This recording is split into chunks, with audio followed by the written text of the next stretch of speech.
Hello विद्यार्थी मित्रों, आज मैं हिंदी मीडियम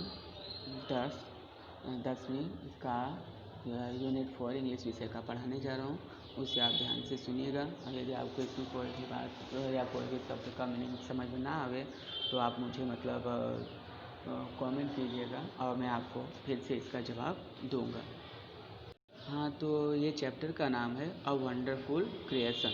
अ वंडरफुल क्रिएशन का मतलब क्या है? वंडर यानी एक, वंडरफुल यानी अद्भुत, क्रिएशन यानी होता है रचना, यानी एक अद्भुत रचना। किस तरह की रचना है अब देखते हैं। हम यहाँ पढ़ के राइटर ने यहाँ पर लिखा हुआ है कि a good Lord was extremely busy that day. Good Lord, Lord तो सभी अच्छे होते हैं, पर यहाँ पर संबोधित किया है एडजेक्टिव का उपयोग किया है। लॉर्ड से पहले जो गुड लगा हुआ है ये एडजेक्टिव है, क्योंकि लॉर्ड की प्रशंसा कर रहा है या उनके बारे में बड़ाई कर रहा है। और एक्सट्रीमली यानी बिजी होता है, बिल्कुल होता है। बिजी यानी व्यस्त होता है। दैट डे यानी उस दिन, यानी अच्छे ईश्वर या भगवान जो है वो उसमें बहुत बिजी थे। He was in to his 6th day of over time. अब ये उनका छठा दिन था जो दिनों और रात वो काम में लगे हुए थे। When he was working with full concentration, जब वो पूरे आत्मविश्वास से काम कर रहे थे तब। An angel appeared and commented. एक एंजल आया, तो वो एंजल आकर के कमेंटेट करने लगता है, मतलब कि कमेंट करता है, you are taking so much care for creating this creature. और उसने कहा कि आप इस प्राणी को बनाने में, अब यहाँ देखो, क्रिएटिंग यानी निर्माण करना या बनाना, और क्रिएचर यानी प्राणी, तो इस प्राणी को बनाने में आप बहुत ज़्यादा ध्यान ले रहे हो। तो दैट्स ट्रू। तब ईश्वर ने कहा, सेड द लॉर्ड, ईश्वर ने कहा कि यह बात सच है। Do you want to know the detail? क्या आप विस्तार से इसके बारे में जानना चाहोगे? तब what are they? The angel was curious. Curious यानी होता है उत्सुक होना। एंजल जो है वो उत्सुक होता है इसके बारे में जानने के लिए। अब all her parts should be movable and replaceable too. उसका हर भाग मतलब क्या होगा? मूवेबल यानी गतिशील रहेगा और अदला बदली कर सके ऐसा होगा। फिर she has a lap that disappeared when she stand up. और उसके पास एक आंचल या गोद होता है, गोद होगा, और जब वो खड़ी होगी तो अपने बच्चे को छिपा सकती है या किसी को भी छिपा सकती है। I have to endure her with a kiss that can cure everything. और मैंने उसके अंदर संवेदनशीलता भी रखा है जिससे वो किसी को चूमने और उनके मतलब कि उनका देख रेख भी कर सकती है। फिर from a broken leg to a broken heart. और टूटे हुए पैर से लेकर टूटे हुए हार्ट तक भी उसे महसूस होगा। Moreover, she has to have 6 pair of hand। हाँ, तो 6 पेयर ऑफ हैंड, इसके 6 जोड़ी हाथ होगा।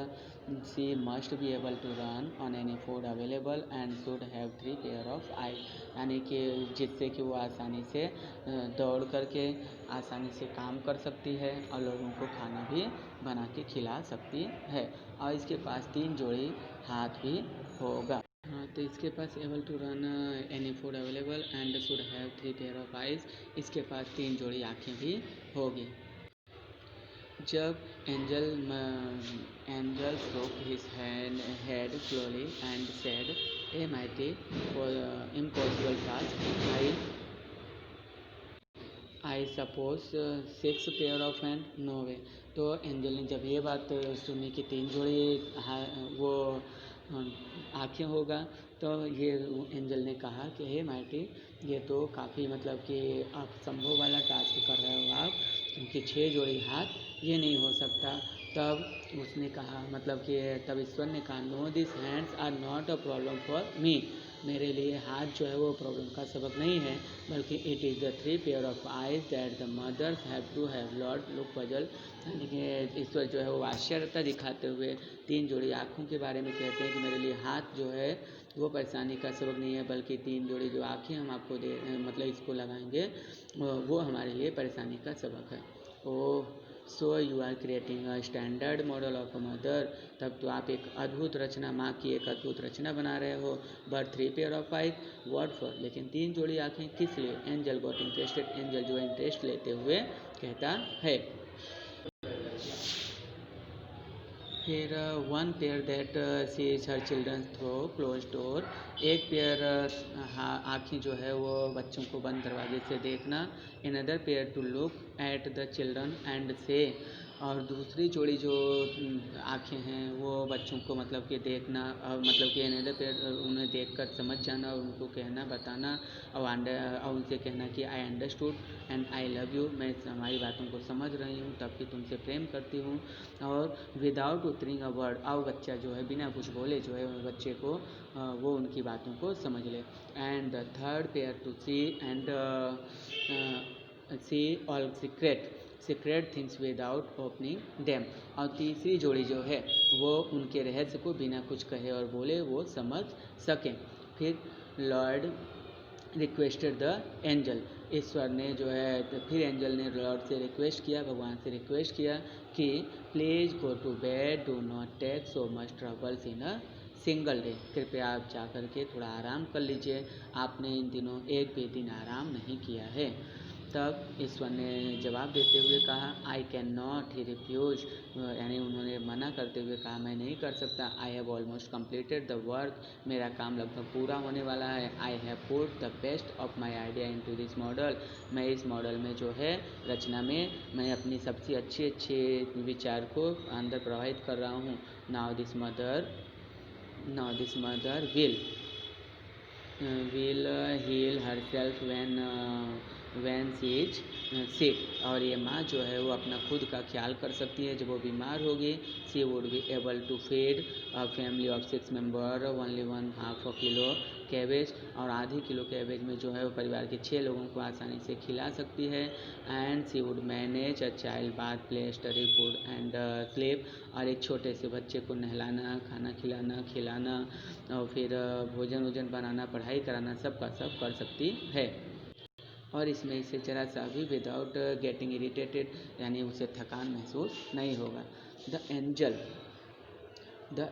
Went round the model of the mother very slowly, angel जो है धीरे धीरे करके माँ के जो रचना थी उसके काफ़ी नज़दीक गया, और he touched it and said it's too soft, यानी और उसे छूते हुए कहा कि ये काफ़ी सॉफ्ट है, बट वेरी टफ, लेकिन कार्य कैसा है, बहुत कठिन है, ऐसा लॉर्ड ने एक्साइटेड में कहा।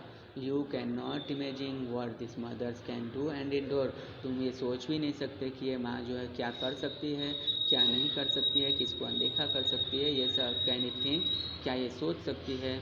तब ईश्वर जवाब मिला कि not only can see things but can refuse reasons and compromise too, ये सिर्फ सोच ही नहीं सकती, ये बल्कि उसका कारण भी पता कर सकती है और उस पर समझौता भी करा सकती है। सेड द लॉर्ड, ऐसा लॉर्ड ने एंजल से कहा।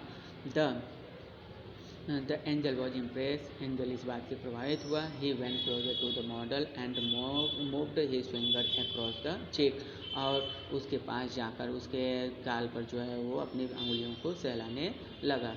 ओह लॉर्ड, हे ईश्वर, हर आयसा लीकिंग, इसकी आँखें तो बह रही है। तब ईश्वर ने जो है इस बात पे कहा हाउ डिड दिस हैपन, ये कैसे हुआ। It must be a tear, ये तो ज़रूर से टीयर यानी आंसू है। अब टीयर का मित्रों 2 वर्ड होता है, एक टीयर मीन्स फाड़ना, किसी चीज़ को फाड़ने के लिए भी टीयर का उपयोग किया जाता है, और टीयर यानी आंसू भी होता है। तो अब आगे बढ़ते हैं। I have not put it there, मैंने तो इसके अंदर ये नहीं डाला था। इट इज़ अ मिरेकल, ये क्या है, चमत्कार है। द लॉर्ड एक्सक्लाइम्ड, लॉर्ड ने जो है ऐसा एक्सक्लाइम करते हुए, आश्चर्यता दिखाते हुए कहा। But what is a tear for my lord, तब एंजल ने पूछा कि ये टीयर किस लिए हो सकता है। तब लॉर्ड ने कहा इट इज़ समथिंग यूनिक, यानी कि ये क्या है, कुछ भी हो सकता है, यानी कि इसका भी कोई रीज़न हो सकता है। Maybe it is for pain, हो सकता है कि तुमने इसे टच किया उसका दर्द हुआ हो। फॉर जॉय, या तो उसे इस बात की खुशी हो कि अब इस दुनिया में जो है इसका भी जन्म हो रहा है। प्राइड, या इसे इस तरह बनाया गया है जिसका उसे गर्व हो।